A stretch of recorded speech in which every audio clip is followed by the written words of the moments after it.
बहुत अच्छा और महिलाओं में जिस तरह का उत्साह है, मैं तो ये कहूँगी कि नारी शक्ति वंदन अधिनियम के बाद हमारी जो राजनीतिक क्षेत्र में महिलाएं हैं, आर्थिक क्षेत्र में महिलाएं हैं, उनको एक नया आयाम मिला है। और जिस तरह का उत्साह आपको अभी पिछले दिनों देखने को मिला, उसका एक स्वरूप आज यहाँ पर था।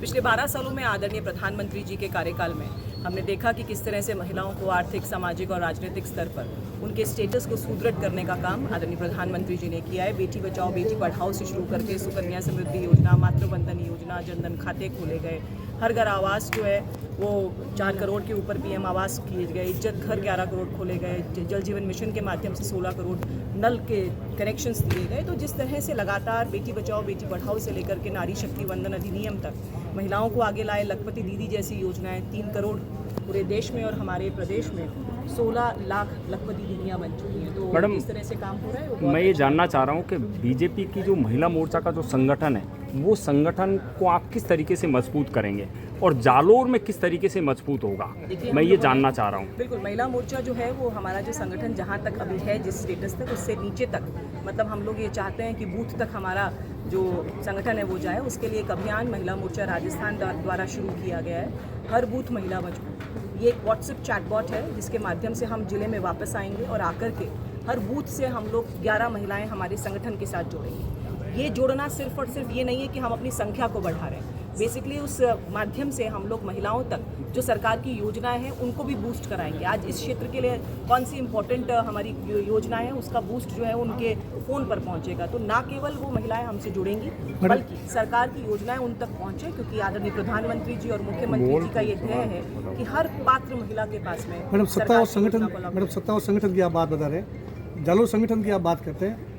आप प्रदेश के महिला अध्यक्ष हैं और जालोर में जो अभी आपका जो कार्यक्रम स्वागत हुआ, या भाजपा महिला संगठन की जो भूमिका है, आज यहाँ पे लगभग जो 80% महिला है वो महिला आंगनबाड़ी कार्यकर्ता है, और जो शहरी नरेगा के जो मजदूर है उनको सुबह से लेकर शाम तक यहाँ आपके स्वागत में बिठाया गया है। तो क्या आपके भाजपा संगठन की कई आपस में मतलब, देखिए, मुझे नहीं लगता ऐसी कोई बिखराव वाली बात नहीं है। आज मैं तो कहती हूँ, अगर कोई महिला कहीं पर जाती है, कुछ काम भी करती है, लेकिन उसका जो एक झुकाव है वो किसी विचारधारा पे होना चाहिए। वो हो सकता है जिस तरह से भारतीय जनता पार्टी की राष्ट्र प्रथम की भावना है, उस तरह से हो सकता है कि वो महिलाएं जो है वो उस भावना के साथ। शहरी नरेगा जो मजदूर है उनको जबरदस्ती बिठाया गया है। देखिए, 50 से ज्यादा महिलाओं ने हमको ये स्टेटमेंट दिया है कि उनको सुबह 12 बजे से जबरदस्ती उनको बिठाया गया है। सुबह 6 बजे से 2 बजे तक ही होता है, और उनको ओटीपी लेके वो सारी महिला।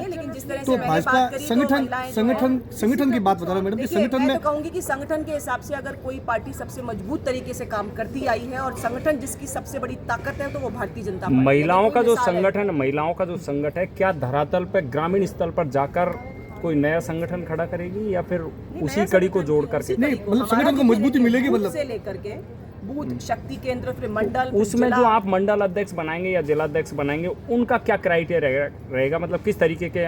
देखिए, वो शीर्ष नेतृत्व तैयार करता है, उसमें कई क्राइटेरिया जो है वो शामिल होते हैं। हमें हर तरह की इक्वेशंस को ध्यान में रखते हुए जिला अध्यक्ष को, लेकिन निश्चित तौर पे एक एक्टिव महिला जो हमारे संगठन को नीचे तक, धरातल तक ले जा सके, हर वर्ग को साथ लेकर के काम कर सके, और ऐसे ही महिला का हम लोग। मतलब जिला अध्यक्ष की बात आती है तो संगठन में नया चेहरा होगा या वापस कुछ संगठन में? मुझे लगता है कि ये एक हमारे यहाँ पे एक, देखिए, हमारा पार्टी और दूसरी पार्टी से इसलिए अलग है कि हम लोग एक व्यक्ति इसमें डिसाइड नहीं करता, मैं डिसाइड नहीं करूँगी। कहीं ऐसा तो नहीं है महिला प्रदेश अध्यक्ष राखी राठौड़ यही भापने आई हो जिले में कि महिला का जिला अध्यक्ष चुनने के लिए कहीं ये भी अंदरूनी कहीं खबर करने के लिए आई? कार्यकर्ताओं की नब्ज टटोल नहीं हो कि कार्यकर्ताओं की नब्ज टटोल है कि कार्यकर्ता क्या चाहते हैं। पर आते हो तो आपको वास्तविक स्थिति मालूम चलती है, और ये काम मुझे लगता है किसी भी संगठन के जो एक पदाधिकारी है उनको करना चाहिए। और जैसे मैंने कहा कि संगठन हमारी ताकत है, हम दूसरी पार्टियों के सामने एक मिसाल पेश करते हैं अपने संगठन के लिए। और अगर यहाँ पर आकर के संगठन के बारे में जानकारी मिलती है, हर जना ये कोशिश करता है पदाधिकारी कि यहाँ की चीज़ों को भाप करके जो बेटर तरीके से, हम तो हमेशा चरबती यानी चलते जाना, आगे बढ़ते जाना, और बेटर कैसे संगठन हो सकता है इसको लिए प्रयास कर रहे हैं। लास्ट सवाल मेरा, सत्ता और संगठन की बात करते हैं, अभी बहुत सारी प्रदेश में नियुक्तियां होनी बाकी है, क्या महिलाओं को इसमें भागीदारी मिलेगी? निश्चित तौर पे मिलेगी। आप देखिएगा कि नारी शक्ति वंदन अधिनियम, मैं पूछना चाहती हूँ, 12 साल पहले कभी सोचते थे कि किसी महिला को नेतृत्वकर्ता बनाएंगे? क्या ऐसा क्यों हुआ कि 12 साल में ही ऐसी बातें आ रही हैं? ऐसा क्यों हुआ कि पहले लाभार्थी वर्ग और समर्थक वर्ग में ही महिलाओं को रखा जाता था, लेकिन आज नेता के रूप में, अपने लीडर के रूप में एक्सेप्टेंस है? तो ये एक बदलते भारत की तस्वीर है। जिस तरह से आदरणीय प्रधानमंत्री जी ने हर वर्ग को साथ लेकर के काम किया है, आप देखिएगा कि नियुक्तियों के अंदर, पंचायत चुनाव में, निकाय चुनाव में आपको महिलाओं की भागीदारी जो है वो बहुत अच्छी से नजर आएगी। हमारे संगठन में जिस तरह से महिलाएं एक्टिव हैं, हमारे मोर्चे में जिस तरह से एक्टिव हैं, अब वो तैयार हैं कि वो नीति निर्माता के रूप में, वो ग्रोथ इंजन में अपना सहयोग देने के लिए तैयार है। आप देखिएगा उनका पार्टिसिपेशन रहेगा। Thank you ma'am.